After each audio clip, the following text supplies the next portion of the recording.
ఏ చిన్ని ఇక్కడ రా. అంకుల్ నన్ను పిలుస్తున్నాడు.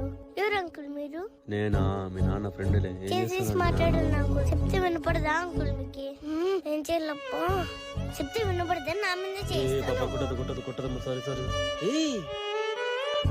తల్లి సారీ సార్ ఎందుకు కొడుతున్నావు తల్లి? కొట్టా చంపాలండి ఫ్రెండ్ అని చెప్పి ఏడంటే ఆడు చేస్తున్నాడు. ఏం చెప్తున్నావు తల్లి నువ్వు అసలు? లాంటి వాళ్ళ గురించి మమ్మీ చెప్పింది కాబట్టి సరిపోయింది. మమ్మీ చెప్పింది అసలు ఏం చెప్పింది మమ్మీ? నీకు గుడ్ టచ్ బ్యాడ్ టచ్ అంటే ఏంటో తెలుసా తల్లి? అంటే ఏంది మమ్మీ?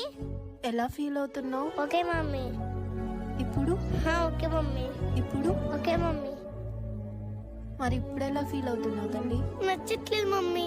సో దీన్నే బ్యాడ్ టచ్ అంటారు తల్లి. ఇలానే కొన్ని ప్లేసెస్ ఉంటాయి తల్లి, అక్కడ నిన్ను టచ్ చేసినప్పుడు నువ్వు అన్కంఫర్టబుల్ గా ఫీల్ అవుతావు. అప్పుడు నువ్వేం చేయాలంటే నో చెప్పాలి. అప్పటికీ వినకపోతే గట్టిగా అరవాలి. అప్పటికీ వినకపోతే నీకు పక్కన ఏముంటే అది తీసుకొని వాళ్ళని కొట్టాలి. సరే మమ్మీ. ఈ ప్లేసెస్ లో నిన్ను టచ్ చేసే రైట్ నాకు తప్ప ఈ ప్రపంచంలో ఇంకెవ్వరికీ లేదు. అది మీ అన్నైనా తమ్ముడైనా ఆఖరికి మీ నాన్నైనా ఇలానే రియాక్ట్ అవ్వాలి. Okay mummy. అవును తల్లి మీ అమ్మ చెప్పింది నిజమే. ఇప్పటికైనా అర్థమైంది కదా గుడ్ టచ్ బ్యాడ్ టచ్ అంటే ఏంటో. నాన్న గుర్తుపెట్టుకోండి గైస్, ఇప్పటి సమాజంలో మన ఆడబిడ్డలకు ఇలాంటివన్నీ నేర్పడం చాలా అవసరం.